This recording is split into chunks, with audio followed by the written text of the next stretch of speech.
Assalamualaikum warahmatullahi wabarakatuh.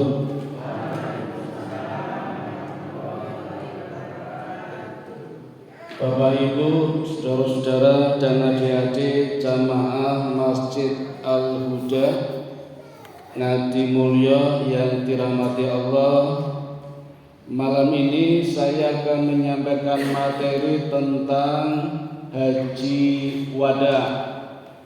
Wada artinya perpisahan. Jadi haji wada artinya haji perpisahan atau haji penghabisan. Seumur-umur Nabi Muhammad SAW hanya sekali menunaikan ibadah haji. Jadi ini yang pertama kalinya sekaligus yang terakhir. Tapi umrohnya 4 kali. Nah, Bapak Ibu, saya akan langsung pada prosesi pelaksanaan haji wada. Sebenarnya ada persiapannya.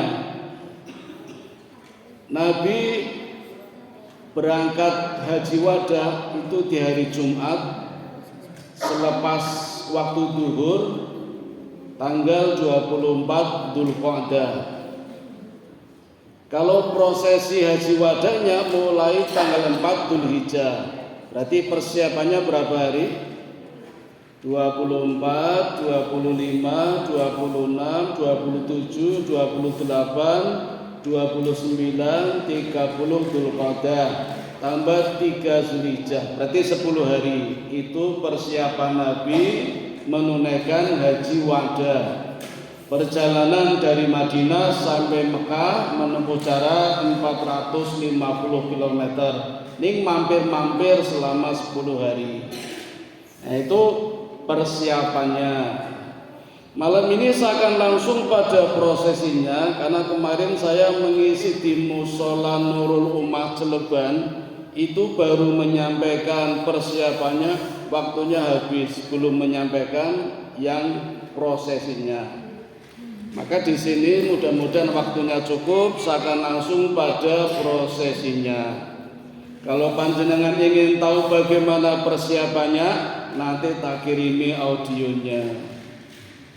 Saya sering ngirimi Bapak Ibu, tapi nggih mboten semuanya. Yang saya kirimi Pak Iwan, Pak Idris. Satu lagi wonten mboten ngertos sinten mung tak tulisi Ngadi Mulya ngaten niku.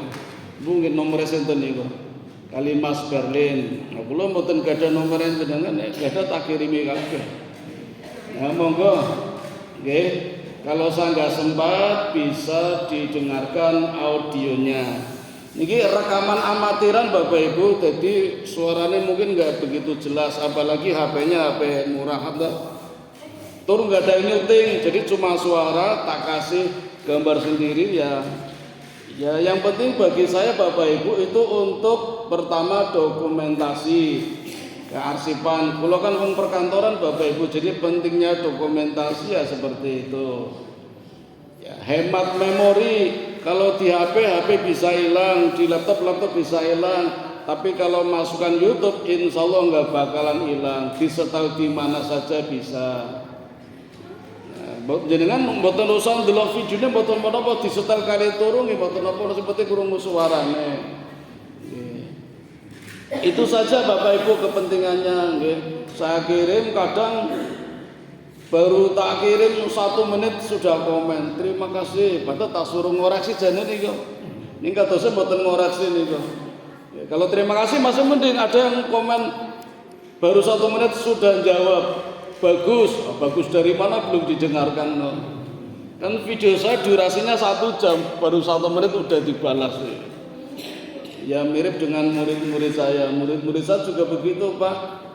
Tak kirimi video, tak suruh ngoreksi. Kemarin saya kirim judulnya Keunggulan Aisyah. Langsung dijawab sama murid saya belum berkeluarga Pak. Wah, ini orang ngerengoke tenan, nggak dibaca dulu, nggak didengerin. Jawabannya belum berkeluarga. Padahal isinya nggak seperti itu. Ya, ngaten Bapak Ibu, saya mulai langsung pada prosesnya nggih. Mudah-mudahan waktunya cukup. Sisa nganyari asen ini. rada adem niki, biasanya sumur saniki malah kademen. Alhamdulillah tahun ngajeng dan pasang malih LCD. Tahun depannya lagi layar lebar. Tahun depannya lagi CCTV. Oh sampun. Berarti mau kurang SCTV ya. Bapak Ibu, materi ini bagi yang sudah pernah tindak haji sekalian dievaluasi. Misalnya nanti beda, kok beda kok ora kumbiyen. Nah, diniatkan Bapak Ibu besok berangkat lagi. Ora usah mikir duitnya sekondi, sing penting niat dulu. Nggih. Nek misalnya kira-kira mboten mampu ya banyak-banyak istighfar. Ngaten. Bagi yang belum, ini ilmu untuk persiapan untuk bekal. Siapa tahu entah kapan besok kita bisa berangkat semua. Amin ya robbal alamin. Karena kemungkinannya ada 3 Bapak Ibu.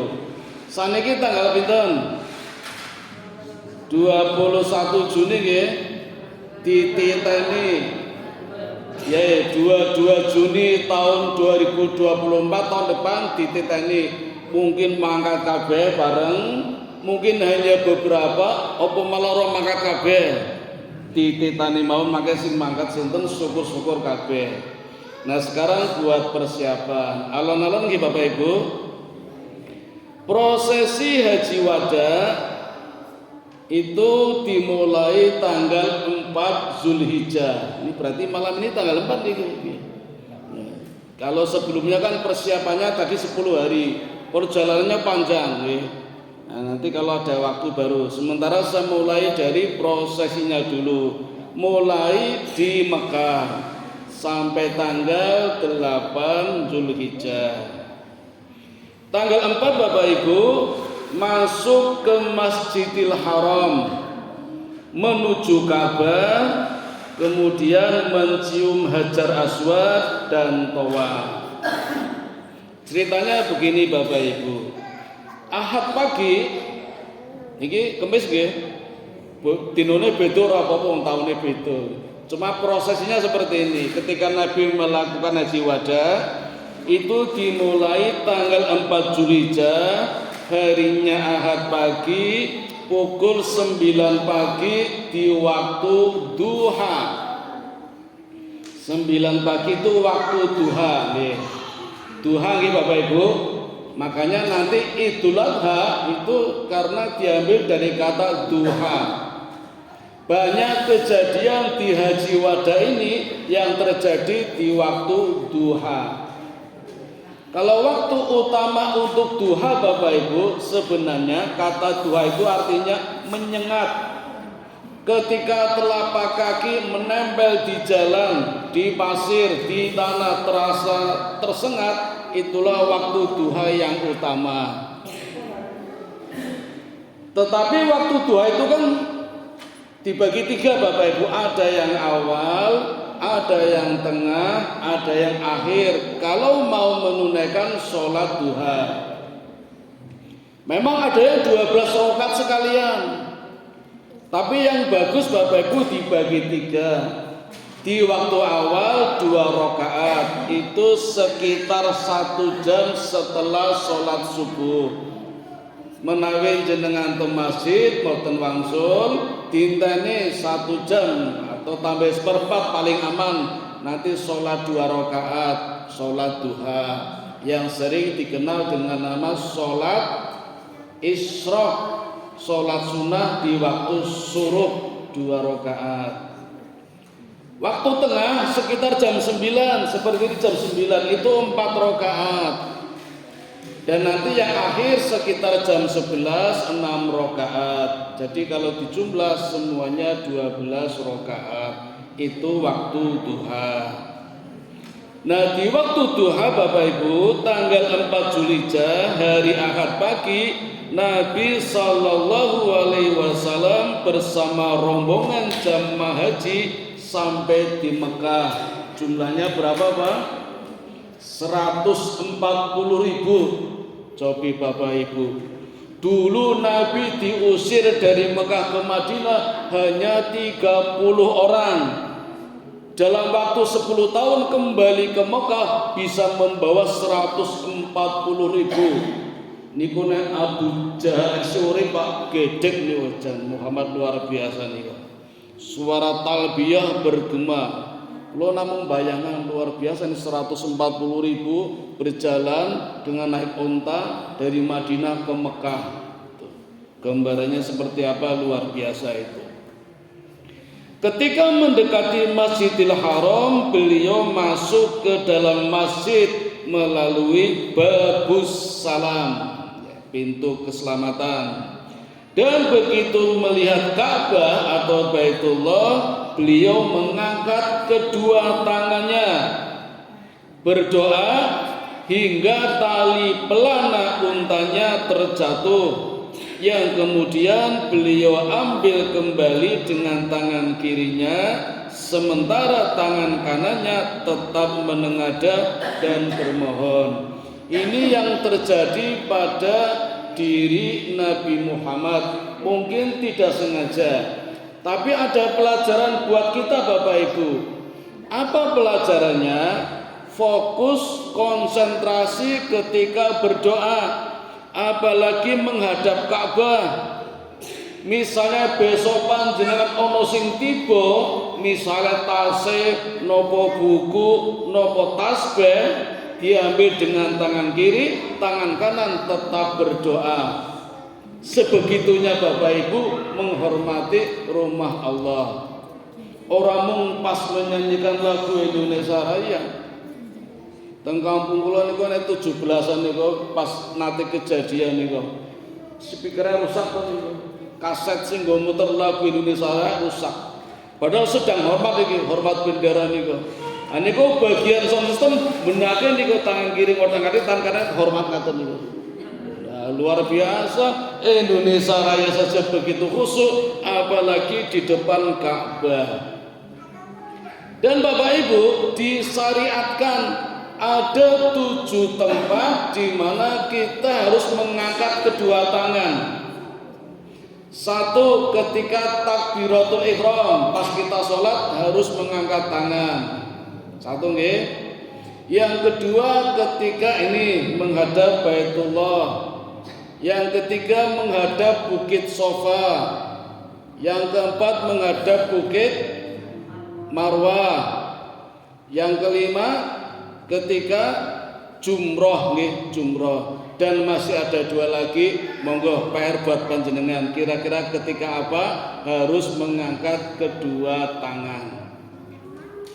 Selanjutnya Bapak Ibu, turun dari ontanya, Nabi menuju ke Hajar Aswad dan menciumnya. Ada tata cara mencium. Nabi mengajarkan beberapa macam. Mulai dari menempelkan pipinya, pernah juga dengan tangan, saking jauhnya Nabi cuma memakai tongkat ada. Nah, jadi banyak cara bagaimana istilam, istilahnya istilam, mencium Hajar Aswad. Kemudian beliau bertawaf mengitari Ka'bah 7 kali seperti dulu ketika Umratul Qadha. Dulu Nabi pernah umrohnya tertunda. Tahun depan baru diqadha umrohnya. Ini sebenarnya ada peristiwanya Pak, namanya peristiwa Perjanjian Hudaybiyah. Insyaallah kapan-kapan nggih. Itu butuh waktu 2 jam untuk menceritakan Perjanjian Hudaybiyah. Nah, di kejadian Perjanjian Hudaybiyah ini Nabi tertunda umrohnya, terus diqadha. Setelah menyelesaikan tawaf, Nabi menuju Makom Ibrahim. Niki sanes makam, Pak. Makom. Benten nggih. Makom itu tempat berdirinya Nabi Ibrahim. Ketika membangun Ka'bah, itu kan enggak langsung jadi, Pak. Ada riwayat menjelaskan itu berbulan-bulan, ada juga yang menjelaskan bertahun-tahun. Itu kerja keras Nabi Ibrahim, dibantu putranya Ismail. Kerja keras pagi sampai sore, paling sehari cuma sabaris. Anciannya semakin tinggi, dan ketika turun anjlok niku tanah yang diinjak ambles ngecap. Itu tempat berdirinya Nabi Ibrahim ketika membangun Ka'bah, maka disebut Maqam Ibrahim. Di tempat inilah disunahkan menunaikan sholat 2 rakaat. Rakaat pertama setelah Fatihah membaca surat apa, Bu? Oh lali, aku suwe ajine. Surat Al-Kafirun. Rakaat kedua setelah Fatihah membaca surat Al-Ikhlas. Ini ada maknanya, kapan-kapan.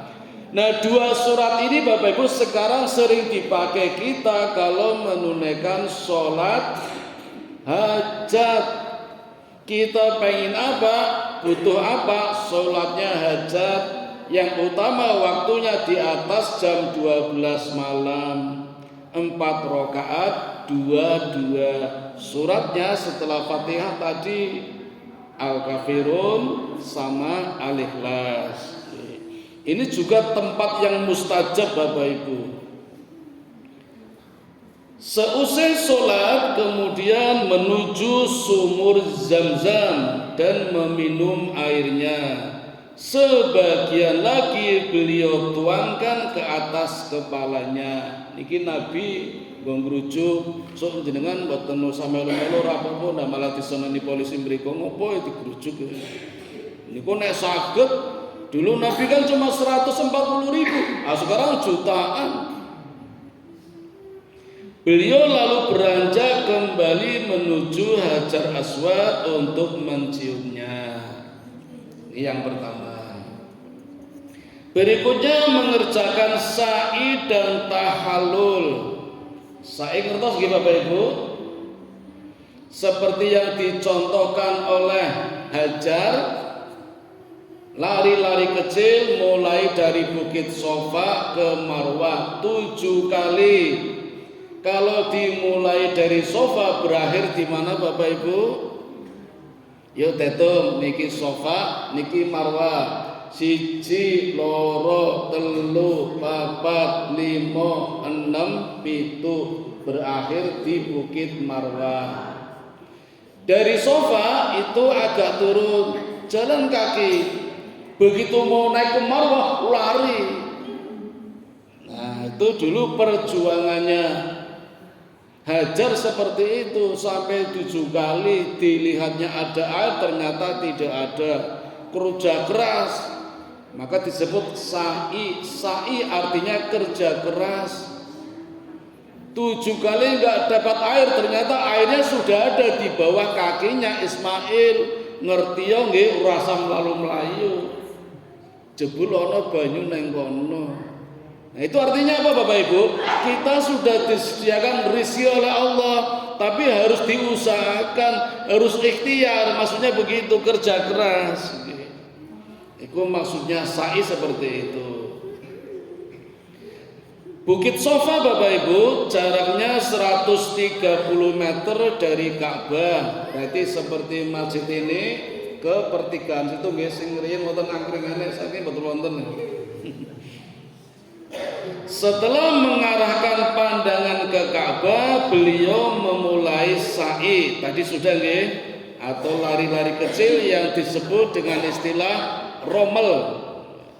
Romli enggak apa-apa dah. Dulu saya punya teman namanya Romli itu. Sesampai di Marwah pada lintasan ke-7, beliau kembali memerintahkan kepada para jamaah yang tidak membawa hadyu untuk melakukan tahallul sebagai tanda telah selesai menunaikan umrah. Bagi yang tidak membawa hadyu, hadyu apa Pak? Hewan kurban. Bapak Ibu, hewan kurban yang benar-benar diniatkan untuk korban itu namanya hadyu. Nabi dan para sahabat itu dulu persiapannya 6 bulan sebelumnya hewannya sudah digemukkan. Saniki pun terlanjur mboten napa-napa. Tahun depan Bapak Ibu kalau niat jadi sohibul persiapannya 6 bulan sebelumnya hewannya digemukkan, dipakani, disehatkan, dimanja. Tidak boleh dienggo kerja mboten angsal, nggo ngluku mboten asal dikunggangi mboten angsal. Mboten asal dibebani, itu hewannya akan kita jadikan kurban. Sing terlanjur mboten napa-napa, tahun besok dipersiapkan. Kadang di tempat kita masih ada yang dadaan sasumbele bengi agak tuku golek nang ploso kuning waton atau kuru rapopo menyang-nyangan barang. Itu belum sempurna kurbannya. Nah, besok dipersiapkan. Itu hewan kurban namanya hadyu. Bagi yang tidak membawa umroh. Nah, dulu sempat ramai di sini Bapak Ibu. Karena Nabi kan membawa 100 ekor onta. Jadi Nabi tidak umroh. Nabi menyuruh para sahabat harus merubah niatnya yang tadinya haji menjadi umroh. Para sahabat tidak mau. Karena Nabi juga tidak melakukan. Sampai Nabi mengatakan, aku orang yang paling alim, aku orang yang paling baik. Kenapa kamu tidak mengikuti perintahku? Andai saja aku boleh membatalkan hajinya atau mengulang hajinya, aku tidak akan membawa hadyu. Persoalannya Nabi membawa hadyu. Ngaten Bapak Ibu dulu ceritanya.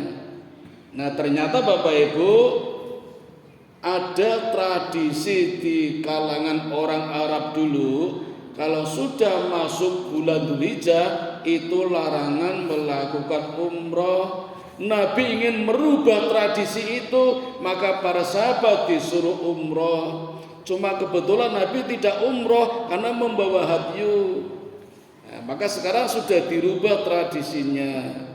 Ngaten Bapak Ibu. Lanjut ke. Nabi sendiri tetap mengenakan kain ihram hingga waktu pelaksanaan haji sebab beliau membawa 100 ekor onta sebagai hadyu. Luar biasa Bapak Ibu. Nabi korbannya menjadi sohibul kurban 100 ekor onta. Kula panjenengan apa Bu? Sapi urunan 7 nggih. Oh, mboten napa-napa. Kan sanes Nabi. Beberapa sahabat yang membawa hadyu dan tetap berihram antara lain Tolha bin Ubaidillah, Abu Bakar, Umar, Zubair bin Awam dan masih ada yang lain. Ali bin Abi Thalib yang datang menyusul dari Yaman ketika diperintah untuk tahallul bersikeras ingin ikut seperti niat ihramnya Nabi, padahal enggak bawa hadyu. Akhirnya oleh Nabi diizinkan dan memberikan 37 ekor unta kepunyaan Nabi diberikan kepada Ali untuk disembelih pada hari raya haji. Jadi Nabi punya 100 ekor onta Pak. Niko sing disembelih Nabi sendiri 63 sesuai dengan umur beliau. Sisanya 37 diberikan kepada Ali menantunya. Hebat toh Bu. Sugih berarti Nabi kita. Kurbannya sesuai dengan umurnya. Jadi nek panjenengan ajeng niru Nabi, saniki umure pinten Pak? 70. Kudune belah 70 sapi. Orang sapi siji urun wong 7 mboten. Niki 70 sapi kudu. Nek Nabi lho, nek ajeng niru Nabi niku mboten kuat nggih. Kaya kula kudune 56 sapi. Ning ora kuat. Ya urunan gitu. Oh ngaten. Selama 4 hari tinggal di Mekah, yaitu dari tanggal 4 sampai dengan tanggal 8 Zulhijjah. Beliau bersama para hujjah berkemah di Abtah di dataran tinggi Mekah sekitar 5 km sebelah timur Masjidil Haram. Ini Masjidil Haram 5 km berarti APMD paling ini jembatan layang Lempuyangan apa pundi sekitar itulah 5 km. Selama menunggu prosesi ibadah haji, beliau melakukan sholat berjamaah di maktabnya tersebut. Maktab itu dari bahasa Arab maktabun, artinya bangku. Ya, tapi jangan diartikan bangku, tempat nggih. Panjenengan tempat ketemu mriko sudah ada tempatnya sendiri-sendiri. Dulu Nabi kalau sholat ngaten Bu sahabat, jadi gampang dihafal ke Ali nang ndi, Umar nang ndi apal niku. Dadi nek ora ketok konangan nang ndi iki ora ketok. Kula lagi arisan misalnya. Lanjut Bapak Ibu, bertolak ke Mina menuju Arafah untuk persiapan wukuf. Setelah 4 hari berada di Mekah, Nabi memerintahkan kaum muslimin untuk berangkat ke Arafah melalui Mina. Jadi mau ke Arafah lewat Mina. Itu dilakukan pada hari Kamis pagi tanggal 8 Zulhijjah. Seluruh jamaah haji bertolak menuju Mina. Tanggal 8 berarti hari Tarwiyah nggih. Poso mboten jenengan? Sing poso wong telu sing mboten kathah. Nek sing sae Bapak Ibu niku puasa 9 hari di bulan Zulhijjah. Ada keistimewaan 10 hari pertama di bulan Zulhijjah yang 9 hari puasa tanggal 1 sampai 9. Itu ada ceritanya baik-baik Bu. Ini biar fokus ini dulu.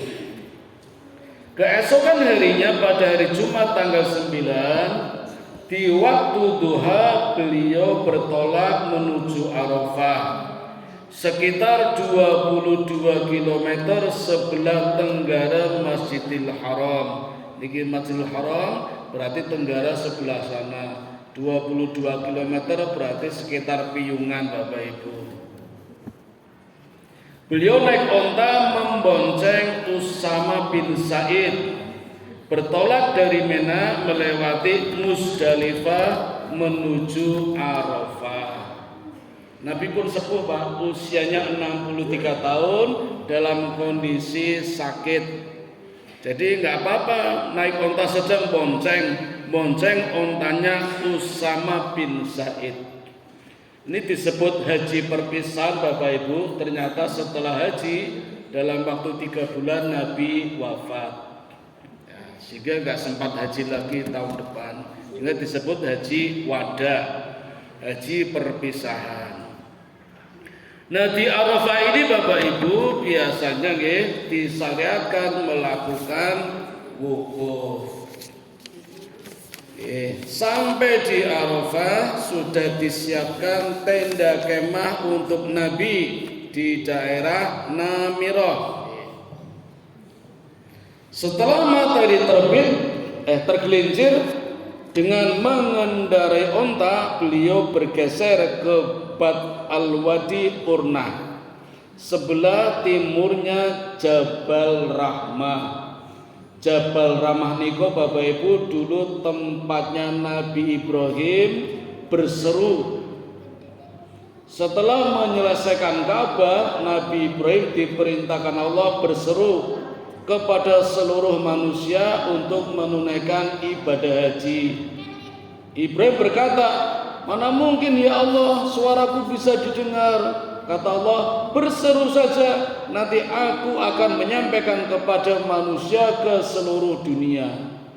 Maka Ibrahim naik ke Jabal Rahmah dan berteriak, "Wahai seluruh manusia, diwajibkan atasmu naik haji, baik jalan kaki maupun naik onta."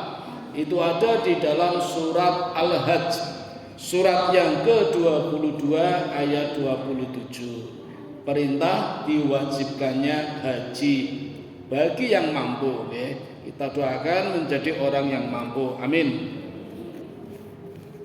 Di atas untanya beliau berkhutbah yang dikenal dengan nama khutbah wada, khutbah perpisahan, yang syarat dengan prinsip-prinsip dasar ajaran agama Islam.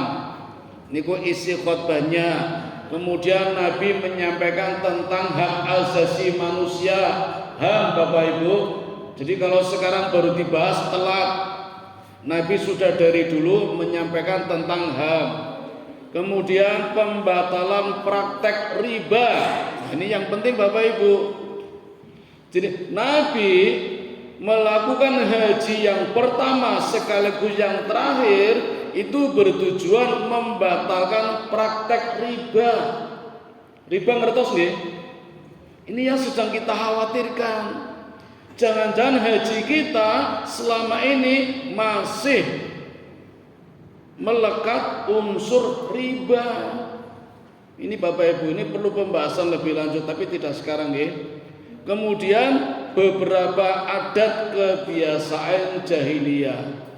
Jadi sebelum Nabi haji itu ada praktek haji, praktek tawaf, tetapi masih menggunakan adat jahiliyah. Tawaf do wudu Bapak Ibu, orang nggo klambi orang nggo kathok. Nabi ingin merubah. Termasuk adat istiadat ketika bulan Zulhijjah nggak boleh umroh, Nabi merubahnya. Bahkan riba pun dulu sudah ada, maka Nabi ingin merubahnya, mengajarinya dengan cara menunaikan haji wada. Itu pelajaran yang bisa diambil dari peristiwa haji wada. Setelah selesai khutbah, Bilal mengumandangkan adzan dan 2 kali iqamah. Nabi memimpin sholat duhur dan asar secara jamak takdim dikosor. Jamak takdim berarti duhur sama asar dilakukan di waktu duhur, terus dikosor jadi dua-dua. Adzan 1 kali, qomat 2 kali. Ini yang sering kita mungkin tidak sadar nggih. Jadi kalau mau dijamak di waktu duhur, asar ditarik, namanya dijamak, jamak takdim, terus dikosor dua-dua, itu setelah adzan qomat, sholat duhur 2 rakaat, mau asar 2 rakaat, qomat lagi, jangan langsung asar, qomat lagi, itu 1 adzan 2 qomat. Ini yang diajarkan oleh Nabi ketika menunaikan haji, dan ini bisa dipraktekkan ketika kita menunaikan sholat jamak dikosor walaupun tidak naik haji dengan bacaan pelan atau sir ya.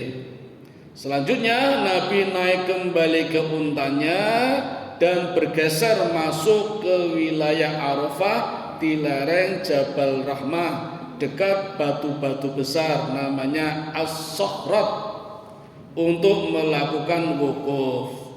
Disitulah beliau berdoa dan terus berdoa sambil mengangkat tangan ke arah dada. Nah biasanya Bapak Ibu ketika wukuf ini, saudara-saudara kita jamaah dari Indonesia dong buka buku, catatan, bloknot, titipan-titipan doa dari para tetangga. Ini kesempatannya di sini pas wukuf. Mulai habis duhur sampai asar, waktunya pendek, maka betul-betul dimanfaatkan ketika wukuf di Arafah. Mboten usah ngobrol, rasa buka HP, selfie nopo foto-foto. Nah waktunya terbatas. Bagaimana kalau catatannya hilang? Saya diceritani ustadz saya ketika haji, tendanya terbakar di Mina, karo tase sak kopere bukune kobong kabeh. Padahal bukune isine titipan doa dari tunggu-tunggune. Aku mau doakan yo, aku sudah kobong kabeh niku.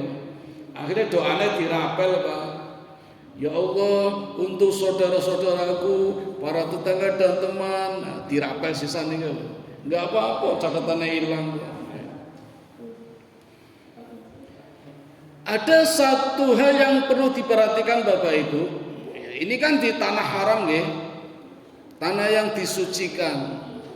Kadang jamaah haji masih ada yang main-main, ya, nonton film, drama, ya walaupun pakai HP di kamar hotel itu, mohon maaf Bapak Ibu, sebaiknya ditinggalkan karena tanah haram itu, tanah yang disucikan. Jadi enggak boleh gitu aja lah. Mau khusyuk, haji itu mau khusyuk, lepaskan semua betul-betul untuk Allah. Karena Nabi mengajarkan di sini, ya walaupun di atas onta, Nabi kan mengajarkan kepada kita, inilah haji yang benar, haji yang bersih, sempurna, tidak terkontaminasi dengan adat jahiliyah, tidak dengan bid'ah. Maka Nabi mengatakan, labbaik Allahumma labbaik la riya la sum'ah. Aku penuhi panggilanmu ya Allah, hajiku tidak karena pamer, tidak karena sum'ah. Riya niko pamer, sum'ah nggih pamer. Ning bedane napa Bapak Ibu? Bedane ngaten, riya niko pamer nggih. Ngaten. Nek oke wong nyumbang 5 juta. Wah. Pas sepi nyumbangi 5.000. Ah niku jenenge riya niku. Nek rame oke wong nyumbang 5 juta, sepi tutup 5 juta, ah niku mboten riya. Pas rame nyumbang 5.000, pas sepi 5.000, nah mboten riya. Pas rame 5.000, pas sepi 5 juta, oh hebat niku. Niki kuali pas oke wong aku nyumbang 5 juta ya, pas sepi 5.000 wae. Namanya riya niku. Kalau sum'ah itu pengen disebut namanya, pengen didengar orang lain, itu namanya sum'ah. Nabi mengatakan, labbaik Allahumma labbaik, hajiku ya Allah la riya la sum'ah. Jadi Nabi sendiri mengatakan hajinya jangan sampai pamer dan sum'ah. Nabi mengajarkan begitu Bapak Ibu. Lanjut deh. Setelah wukuf di Arafah, kemudian bermalam di Musdalifah tanggal 9 Zulhijjah. Di Musdalifah ini juga tempat yang mustajab untuk berdoa. Selepas maghrib, Nabi meninggalkan Arafah dengan menunggang untanya. Namanya siapa Bu? Ontanya Al-Qaswa. Kula nggih gadah onta jenenge Frigo. Nah, mio nggih jeneng ontane iki.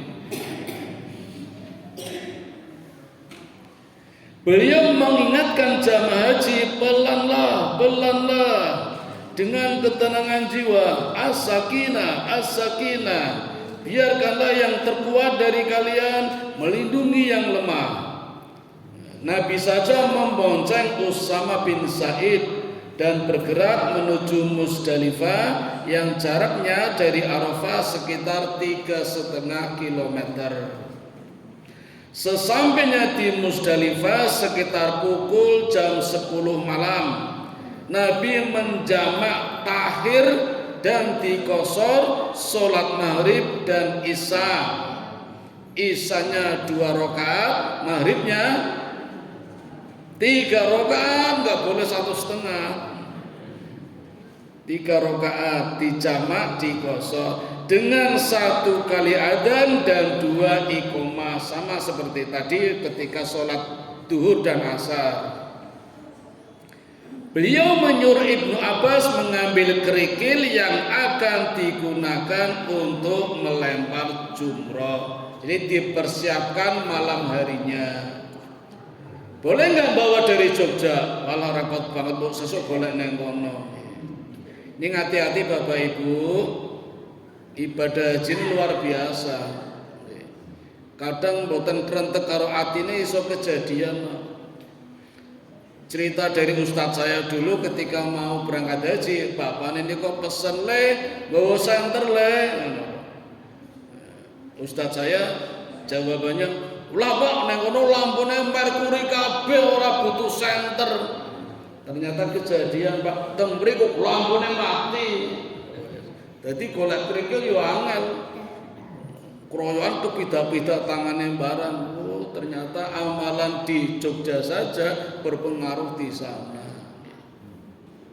Hati-hati, nek mendingan mboten usah komen meneng mawon. Wong dipatin aja bisa kejadian, apalagi diomong niku. Kula gadah rencang, bahkan pimpinan kula ngapunten niku gaweane kecoh, Pak. Kecoh sak nggon-nggon. Kecoh ngerti nggih? Itu niku. Nah, kula nate didoni niku. Mboten sengaja, ini kan muncrat-muncrat kula kena. Ah niku munggah haji, kejadian teng mriku. Angsar hotelnya kumpul karo wong Nigeria, gaweane kecoh. Dadi hotele itu lho pakai banget. Wah, mbune niku. Tendeko kejadian. Maka kalau kita niat haji Bapak Ibu, walaupun tertunda lama nggih nunggu-nunggu nggak apa-apa, untuk persiapan. Ilmunya dikuatkan dulu, terutama ilmu batin, biar tidak main-main di sana. Lanjut Bapak Ibu, takbir hari raya di tanggal 10 Zulhijjah. Setelah masuk waktu subuh, Nabi bersegera menunaikan sholat subuh berjamaah, lalu mengumandangkan takbir hari raya seiring bersama talbiyah. Beliau lalu menaiki Al-Qaswa menuju Al-Masy'aril Haram, yaitu bukit memanjang yang disebut Quzah di Musdalifah. Di situ beliau menghadap ke arah kiblat seraya berdoa, berzikir dan bertakbir secara sungguh-sungguh. Secara sungguh-sungguh artinya bersemangat. Nabi mengatakan Bapak Ibu, ini yang haji dulu nggih, yang di tanah suci.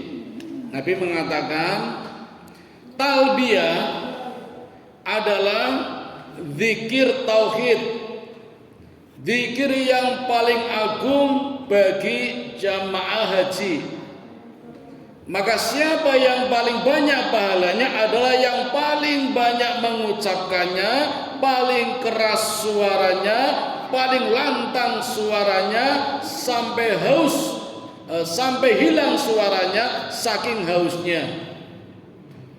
Maka harus bersemangat ketika bertalbiyah, labbaik Allahumma labbaik, labbaik la syarika laka labbaik, innal hamda wan ni'mata laka wal mulk. Semangat. Itu yang di tanah suci. Nah, yang di tanah air takbirannya juga harus semangat.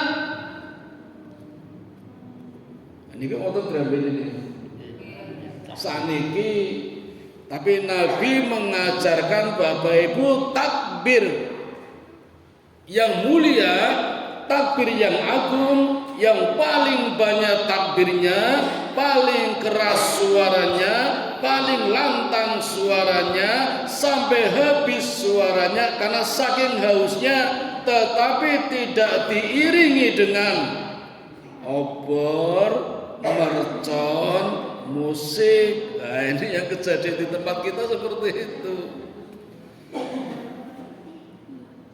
Jadi ya, wah reng-rengok ke.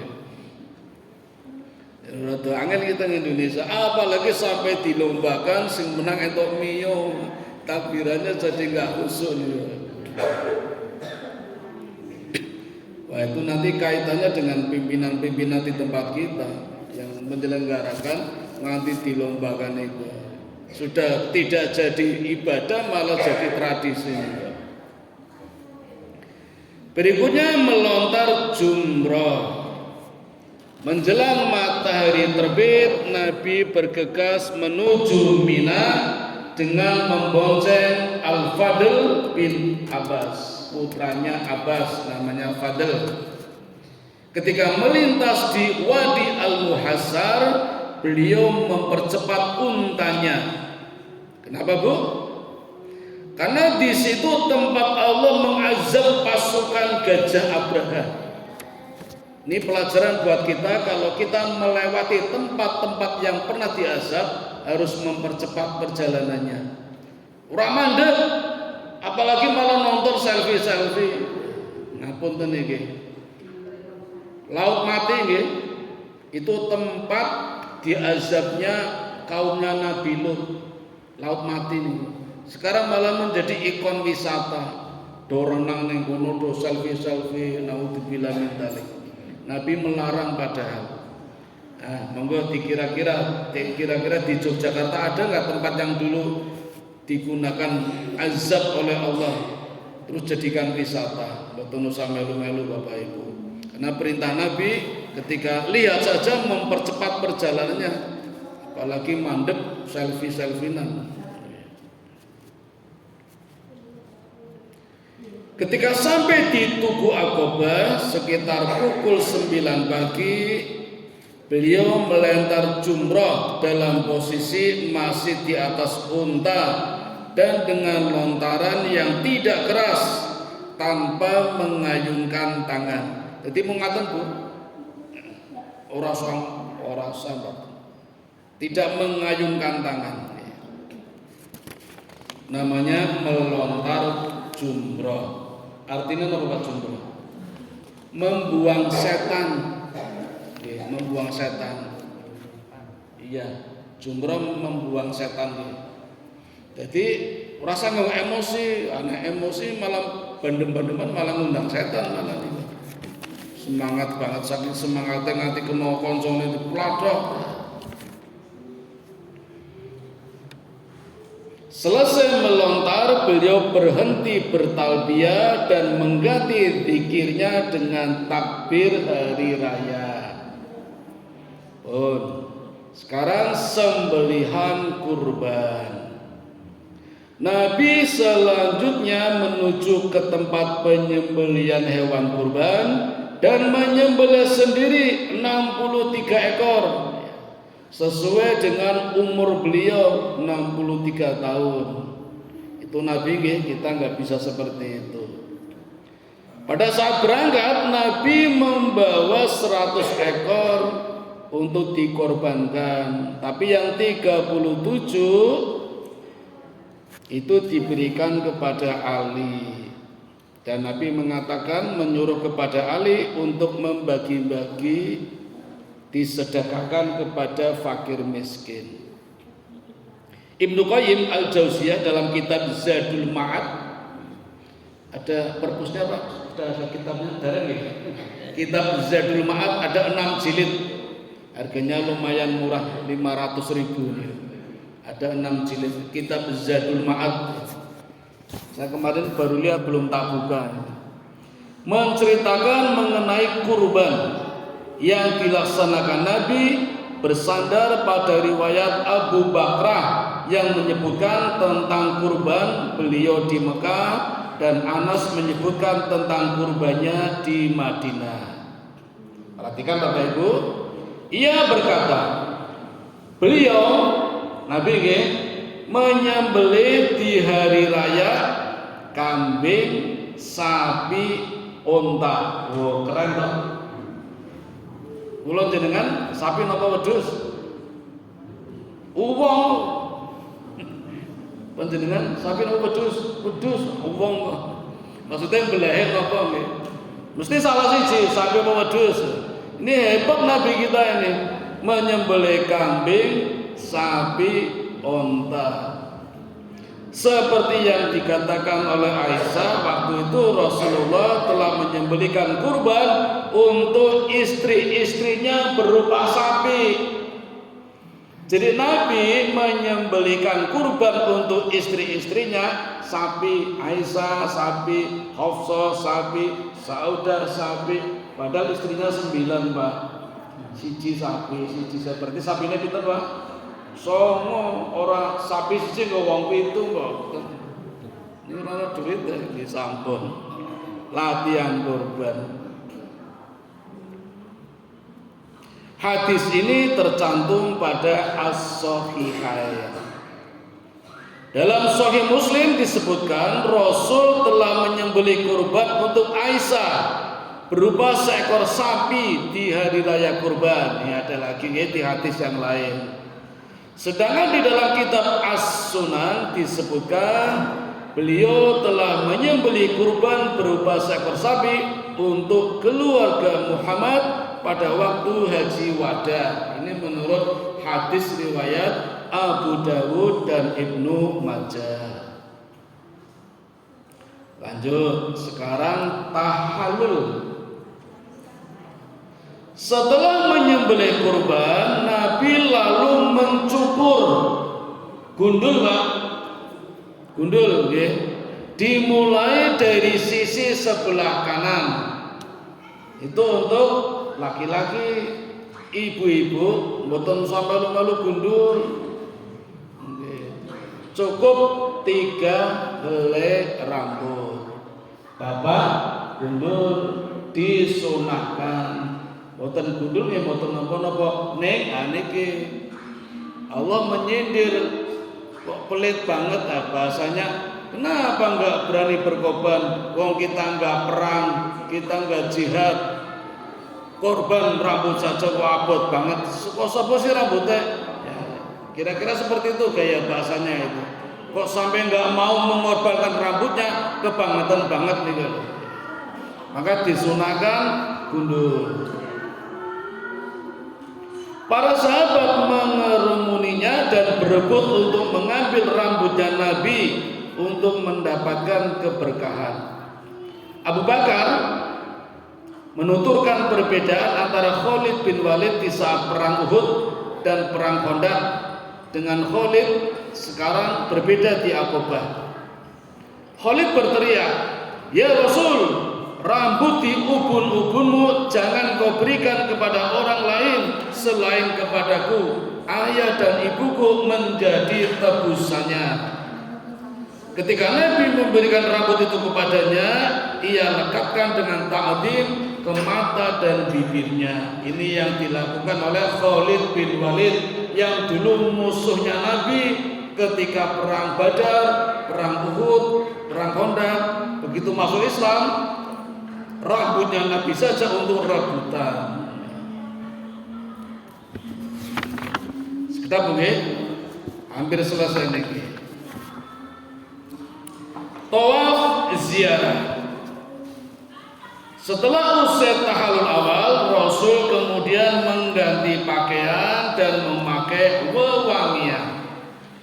Beliau bersiap-siap melanjutkan perjalanan kembali ke Mekah untuk melaksanakan tawaf ifadah. Sebelum duhur, Nabi segera berangkat menuju Mekah.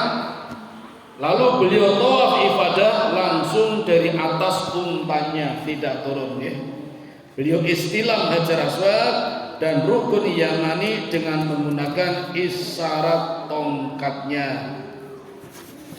Jadi boleh pakai tongkat Bapak Ibu, kalau nggak nyampe Hajar Aswad, tendang-tendang uang jutaan, pakai tongkat boleh, pakai isyarat boleh. Kemudian Nabi menuju Zamzam dan meminumnya bersama jamaah haji yang lainnya. Tetapi di sini Bapak Ibu tidak ditemukan riwayat kalau beliau melakukan sa'i setelah tawaf ifadah.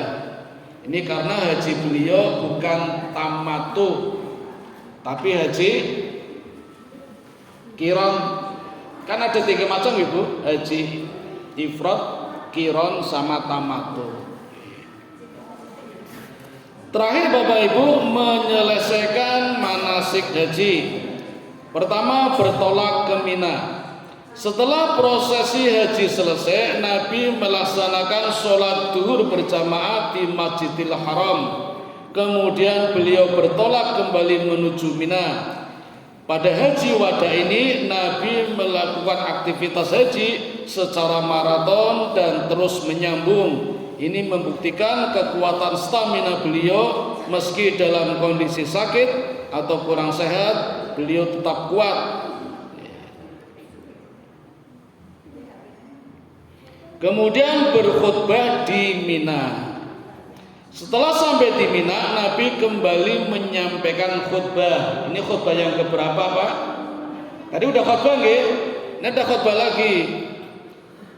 Sekian riwayat menginformasikan bahwa banyak sekali pertanyaan yang diajukan oleh para sahabat ketika Nabi berkhutbah, dan Nabi menjawab pertanyaannya dengan kata la haraj, tidak apa-apa.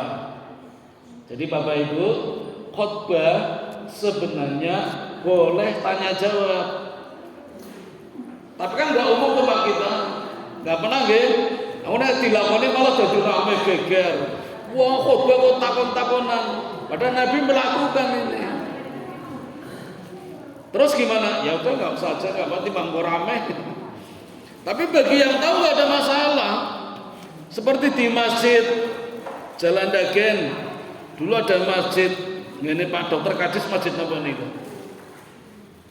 Itu ada tanya jawabnya tuh khutbah Jumat, nggak apa-apa. Cuma bagi yang nggak tahu mesti nanti jadi masalah karena nggak lazim di tempat kita. Lanjut, sebentar lagi. Berkemah di Mina menuju Jamarat. Nabi berkemah di Mina sejak hari ke-10 atau hari Nahar hingga 3 hari Tasyrik, tanggal 11, 12, 13 Zulhijjah. Setelah matahari tergelincir dan sebelum menunaikan sholat duhur, beliau berjalan kaki menuju Jamarat dan melontar 21 kerikil di Jumratul Ula, Wusta, Aqobah, masing-masing 7 kerikil kali 3 berarti 21. Melempar jamarat dan menyampaikan khutbah pendek. Ada khutbah lagi Pak. Nabi banyak khutbah ini di Haji Wada. Keesokan harinya tanggal 12 Zulhijjah selepas melempar jamarat, Nabi melaksanakan sholat berjamaah lalu menyampaikan khutbah pendek. Beliau mengingatkan kaum mukmin tentang kemuliaan dan kesucian darah, harta serta kehormatan manusia yang harus dijaga. Itu khutbah Nabi yang ketiga. Sudah maling ya, tanggung. Perjalanan menuju Mekah. Setelah melontar jamarat di hari Selasa tanggal 13 Zulhijjah, hari Tasyrik terakhir, Rasul bersama rombongan melakukan perjalanan menuju Mekah.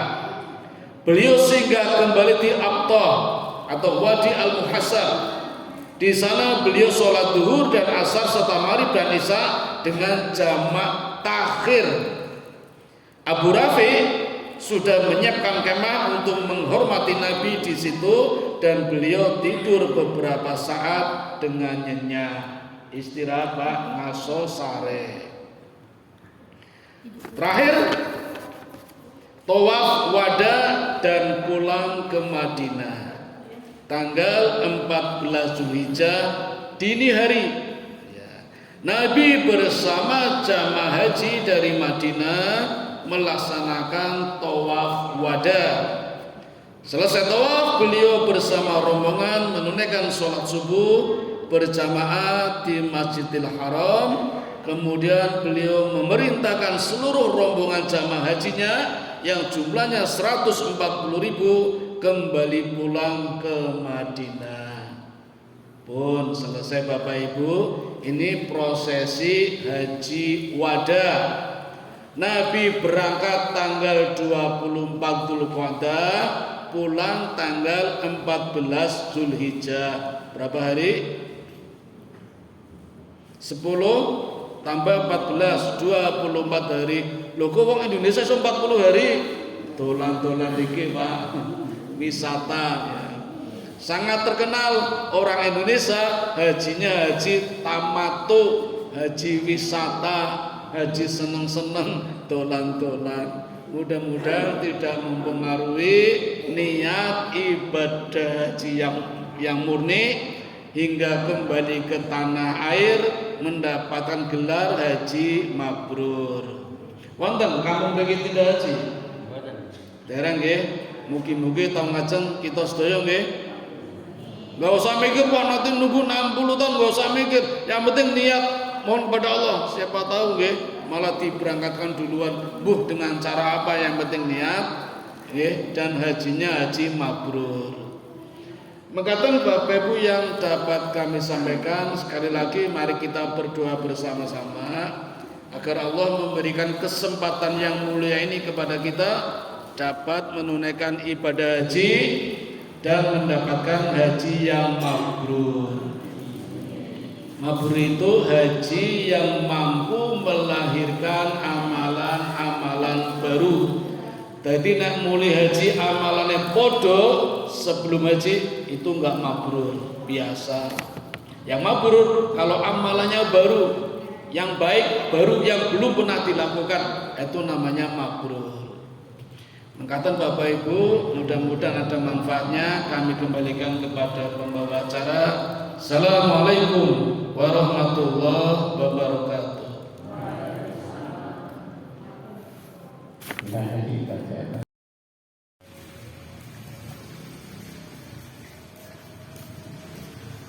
Allahu Akbar.